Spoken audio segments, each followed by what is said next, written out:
Muy buenos días. Se abre la audiencia señalada para la presente vista pública en los expedientes acumulados números 333-2016 y 335-2016, formado por apelaciones directas de sentencia en amparo en la acción constitucional de la misma naturaleza promovida por Ingrid Lisset Pais Castillo contra el Registro General de la Propiedad de la Zona Central. Acto seguido, el secretario general adjunto dará lectura a la parte conducente de las consideraciones y a la parte resolutiva del fallo apelado y efectuará las advertencias reglamentarias para la vista. La Sala Tercera de la Corte de Apelaciones del Ramo Civil y Mercantil, constituida en Tribunal de Amparo, al dictar sentencia de 13 de enero de 2016, consideró: la protección constitucional solicitada debe ser otorgada, pero en forma temporal, fijándole un plazo prudencial para que ante un tribunal ordinario pueda hacer valer el derecho que afirma tener, en la vía correspondiente a aprobar sus afirmaciones en un proceso de orden común en el que se pueda respetar las debidas garantías del proceso y el contradictorio, pues las pruebas relacionadas pueden ser confrontadas como lo regula la ley, dejando en suspenso las inscripciones de dominio 2 y 3 de la finca número 6015, folio 15 del libro 13E de El Progreso.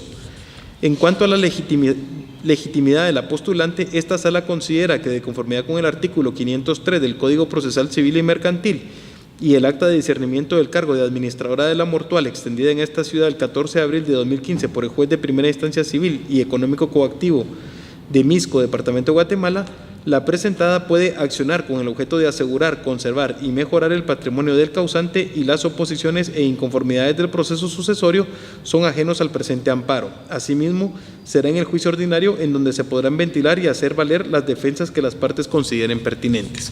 Con esta consideración, al resolver, declaró: 1. Otorga amparo solicitado por Ingrid Lisset Pais Castillo en contra del Registro General de la Propiedad de la Zona Central y, como consecuencia: A. Le restablece la situación jurídica afectada. B. Ordena al Registro General de la Propiedad de la Zona Central proceda de conformidad con lo considerado en la presente sentencia y suspenda las inscripciones de dominio 2 y 3 de la finca número 6015, folio 15 del libro 13E de El Progreso, durante el plazo de 2 años a contar de la firmeza de este fallo, debiendo la interesada comparecer a la jurisdicción ordinaria para hacer valer las acciones pertinentes. 2. Se combina la autoridad impugnada que dé exacto cumplimiento de lo resuelto dentro del plazo de 3 días, contado a partir de la fecha en que reciba la ejecutoria del presente fallo, bajo apercibimiento de que, en caso de incumplimiento, incurrirá en una multa de 4,000 quetzales, sin perjuicio de las demás responsabilidades civiles y penales consiguientes. 3. Se exime el pago de las costas causadas. En cuanto a las advertencias reglamentarias para el desarrollo de esta vista pública y de conformidad con lo que establece el Acuerdo 1-2013 de la Corte de Constitucionalidad, se hace de conocimiento de las partes que intervendrán en esta audiencia que, para hacerlo, cuentan con un tiempo no mayor de 15 minutos en el cual deberán expresar sus argumentos respecto de la sentencia de amparo. Deben dirigirse directamente al tribunal, expresar sus alegaciones en forma oral, debiéndose abstener de dar lectura a documentos, salvo autorización previa del presidente de esta Corte. Deben concretarse al asunto planteado, ser breves, precisos y concisos y no proferir expresiones irrespetuosas para las partes o para los miembros del tribunal. Es todo, señor presidente. Muchas gracias. Pueden hacer uso de la palabra los terceros interesados, quienes son apelantes y requirentes de la vista pública. Señor Héctor Alfredo Muñoz Payeras, quien actúa con el auxilio de su abogado Juan Ignacio Gómez Cuevas. Muchas gracias, señor presidente, y buenos días a los demás miembros del tribunal. Para la disertación de esta parte, primero haré una brevísima exposición de los antecedentes y luego expondré 5 puntos sobre los cuales nosotros no estamos de acuerdo con la sentencia venida en grado. A manera de antecedente, ante los oficios de mi representado, el día 2 de diciembre del año 2003, fue autorizada una escritura pública de compraventa celebrada por el papá del amparista y sus hermanos, donde se hizo la venta de un bien inmueble, al cual, para evitar confusión de datos, porque esto lo podrán ustedes ver en los antecedentes del amparo, me referiré como la finca número 6015. El día 8 de diciembre del año 2008, la amparista compareció ante notario a ceder cualesquiera derechos que le pudiesen corresponder sobre esta finca, la 6015. Entonces vemos que este bien, el 6015, fue vendido por el padre del amparista y luego la amparista compareció a ceder cualesquiera derechos que le pudiesen corresponder. Sin embargo, el amparista acudió en amparo aduciendo que la escritura pública referida a esta finca era falsa. El primer punto sobre el cual quiero mostrar mi inconformidad absoluta con la sentencia de primer grado es que el amparo fue interpuesto de forma extemporánea, porque como ya mencioné, desde el año 2008 la amparista tenía conocimiento sobre la venta de esta finca 6015 celebrada el día 2 de diciembre del año 2003. O sea, el amparo fue interpuesto 5 años después de ella tener conocimiento del presunto acto agravado, lo cual hace que el amparo fuera extemporáneo. Este hecho se hizo valer ante el Tribunal de Amparo, quien lo ignoró abiertamente.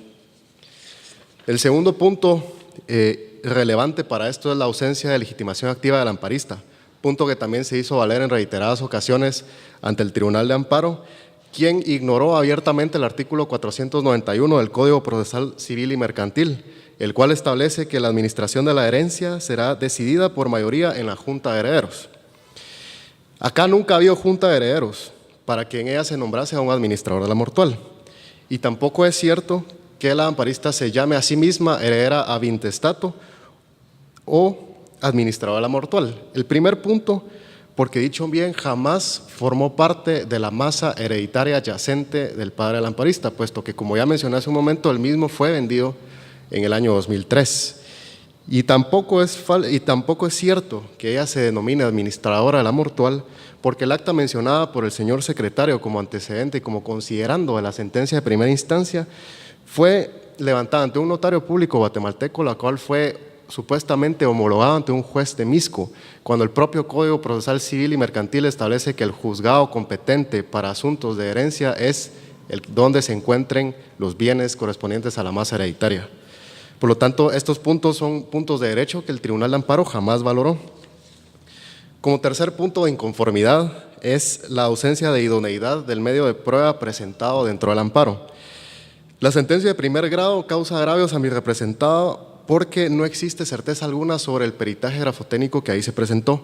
Con la venia del señor presidente me permito citar los siguientes expedientes de apelación de sentencia de amparo de esta Corte: 1395-2008, 2596-2010, 2568-2011 y 3763-2011, entre otros, los cuales conforman ya doctrina legal de observancia obligatoria para todo el Poder Judicial, en los cuales se ha establecido que por la naturaleza del amparo no es idóneo diligenciar un medio de prueba con un peritaje grafotécnico, porque se estaría violentando todo el procedimentalismo establecido en el Código Procesal Civil para los peritajes. Es decir, en este caso se utilizó un peritaje privado pagado por los amparistas para tomar en consideración y dictaminar sobre la veracidad o no de una firma. Este asunto también fue hecho valer ante el Tribunal de Amparo, quien para nada resolvió sobre esta situación. Otro asunto que es importante también mencionar, que sería el punto número 4 de inconformidad de esta sentencia, es que en la dilación del curso del amparo, el día 21 de julio del año 2015, el Tribunal de Amparo resolvió rechazar por extemporáneo el medio de prueba antes relacionado. Sin embargo, después el Tribunal de Amparo presume meterlo como una pesquisa de oficio dentro del expediente. Esto se protestó haciendo valer que, de conformidad con el artículo 28 del Acuerdo 1-2013 emitido por este alto tribunal, no pueden tenerse como medios de prueba aquellos que no han sido ofrecidos en el escrito inicial de amparo. Esta situación fue hecha valer también al Tribunal de Amparo, quien lo ignoró y tampoco resolvió sobre ello en la sentencia. Como último punto y quinto punto que quiero hacer valer, y para ello me permito traer a colación un análisis jurisprudencial elaborado por este tribunal muy interesante dentro del curso de queja 1164-2011, que si bien es cierto no guarda relación alguna con las partes de este proceso, pero sí es claro este tribunal al mencionar que no se puede desvincular a un tercero con interés que tiene una vinculación directa con los antecedentes del amparo. Acá el Tribunal de Primera Instancia de Amparo desvinculó a un tercero con interés que ha sido adquirente de buena fe, y simplemente esta situación tampoco la consideró el Tribunal de Amparo. Como conclusión, me permito indicar que la sentencia venida en grado adolece de serios defectos de fondo. Acá para nada se están alegando defectos formales o donde pretendamos un exceso ritual manifiesto o algo por el estilo, sino situaciones de fondo que realmente hacen que la sentencia sea totalmente inválida en temas de legitimación. Por lo tanto, solicito que este recurso de apelación sea acogido y declarado con lugar y por lo tanto se revoque la sentencia venida en grado, haciendo las consideraciones que el tribunal estime pertinentes. Muchas gracias. Por la solicitante al amparo, señora Ingrid Lisset Pais Castillo, interviene su abogado Héctor Estuardo Ortiz Peláez. Honorables magistrados, tengan ustedes buenos días. Hay algunas cuestiones bien interesantes en cuanto a la exposición que hace el abogado del tercero interesado. Sin embargo, no me voy a extender por cuestiones del principio de economía procesal, sino me voy a concretar únicamente a lo que es en sí la sentencia que ya fue dictada. Podemos observar una sentencia que está totalmente apegada a derecho, una sentencia en la cual se hicieron las valoraciones de la prueba apegándose estrictamente a la ley, una sentencia en la cual los magistrados de la Sala Tercera hacen una exposición correcta, una exposición clara de los hechos que los llevan a ellos a dictar la sentencia en última instancia. Además de eso, vemos una sentencia en la cual existe una concatenación en cuanto a el objeto que regula la ley de amparo y el caso concreto que se ha planteado. Y lo más importante probablemente de ello es la sentencia misma. La sentencia tiene una declaración que es de vital importancia, toda vez que lo que señala son dos cosas fundamentales. La primera es que el bien sobre el cual gira todo este amparo sigue manteniendo su estatus. Es decir, aquí no ha habido desapoderamiento de nadie. Lo único que está haciendo la sala con esa sentencia es proteger incluso a los terceros que posiblemente más adelante pudieran verse afectados con cualquier tipo de negociación que ahí se diera. Y la otra parte es en cuanto a que lo que está señalando la sentencia es que la amparista que señala haber sido objeto de algún desapoderamiento ilícito le da el derecho a que pueda comparecer a un juzgado del orden común en donde ella podrá hacer valer todos sus derechos, podrá presentar sus medios de prueba y las personas contra las cuales se haga el planteamiento pues tendrán también la misma oportunidad de defenderse, la misma oportunidad de hacer valer sus derechos. Entonces, esa sentencia no perjudica a nadie, es decir, no perjudica a los terceros interesados, es decir, no existe ningún daño hacia ellos.